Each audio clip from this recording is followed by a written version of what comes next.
Olá, me chamo Pietra Porpini e faço licenciatura em História.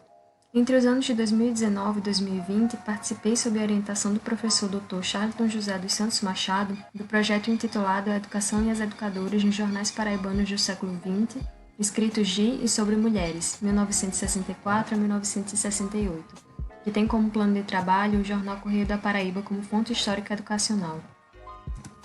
Esta pesquisa está alinhada com dois Objetivos de Desenvolvimento Sustentável da ONU, o Objetivo 5 de Igualdade de Gênero e 10 de Redução das Desigualdades. Este plano de trabalho faz parte de um projeto maior que tem sido desenvolvido desde 2009 e tem como intuito o levantamento e análise de fontes documentais sobre mulher e educação na Paraíba no século XX através da imprensa local. Sendo assim, esta pesquisa surge no sentido de preencher as lacunas da história tradicional a respeito da trajetória e importância das mulheres e ampliar o conhecimento sobre a configuração educacional paraibana num momento particularmente crítico da história brasileira, o golpe civil-militar e os primeiros anos de ditadura.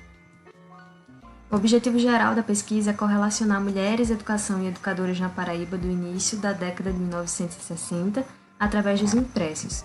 Pretendeu-se analisar o panorama educacional do período e identificar a presença e as representações das mulheres no periódico, sobretudo das educadoras.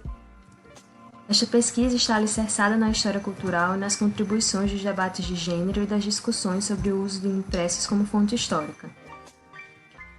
Os procedimentos metodológicos podem ser sintetizados em 4 passos. O primeiro é a leitura e fichamento da bibliografia a respeito do tema. Em seguida, foi feita a coleta de documentos nos arquivos históricos físicos. Depois, a catalogação das fontes documentais e, enfim, a análise das fontes catalogadas à luz dos textos estudados. Houveram 2 alterações principais em relação ao plano de trabalho. A primeira foi o jornal utilizado. Após pesquisar 6 meses de Correio da Paraíba, concluiu-se que ele era infrutífero para o objeto dessa pesquisa, e optou-se por utilizar o jornal oficial A União. O recorte também sofreu alteração, em razão da pandemia que fechou por quase 6 meses os arquivos em que a pesquisa era realizada, paralisando a coleta de dados.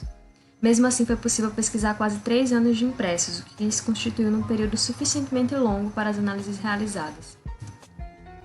Foram observados alguns avanços na educação paraibana daquele período, como o aprimoramento do magistério primário e uma maior mobilização no combate ao analfabetismo, com destaque à larga ampliação das CIREPAs, escolas radiofônicas para a alfabetização de adultos, que, como confirma a Escocúlia, passou de 20 escolas em 1962 para quase 600 em 1965.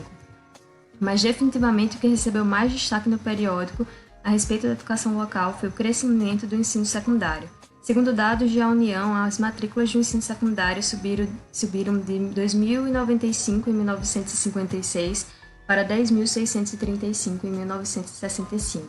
O crescimento é confirmado por estudos da área. No período pesquisado, 40 mulheres escreveram em A União, a maior parte delas apenas uma vez. Entre os 15 colaboradores fixos do periódico, apenas uma era mulher. Outro espaço em que a presença feminina era fixa era a coluna social. Em geral, as mulheres eram subrepresentadas em A União. Apareciam em poucos espaços e nos que se faziam presentes cotidianamente eram marcadas pelos estereótipos limitantes impostos ao feminino. Mesmo assim, o teor dos discursos sobre as mulheres presentes nos impressos pesquisados apontam para a existência de um debate de fundo crítico às restrições impostas às mulheres. Atividades ligadas à educação eram a principal função a partir da qual as mulheres eram reconhecidas socialmente. As educadoras apareciam frequentemente em A União. Os discursos que predominavam sobre as educadoras eram bastante homogêneos e destacavam qualidades ditas femininas, como cuidado, maternidade, religiosidade e humildade. Mas mesmo diante dessa visão limitadora, algumas mulheres usavam essa posição para ir além, se colocavam como figuras de poder e intelectuais mediadoras. No período investigado, a educação se constituía no principal espaço em que as mulheres se encontravam para se alçar no espaço público e terem sua importância reconhecida. A partir da análise dos dados coletados, foi possível ter uma visão aproximada do que foi a educação paraibana de meados da década de 1960, marcada sobretudo pela expansão do ensino secundário. Também foi possível analisar quais eram as representações preponderantes do feminino no periódico. As distinções de gênero ainda eram muito marcadas, mas um debate crítico a esta prática dialogava com as publicações do jornal. Por fim, foi possível refletir a respeito da posição das educadoras na sociedade. Figuras importantes para o corpo social evidenciam a importância do magistério como estratégia para as mulheres penetrarem em espaços até então restritos ao sexo masculino. Agradeço ao meu orientador, a Universidade Federal da Paraíba, à Propesc e ao CNPq.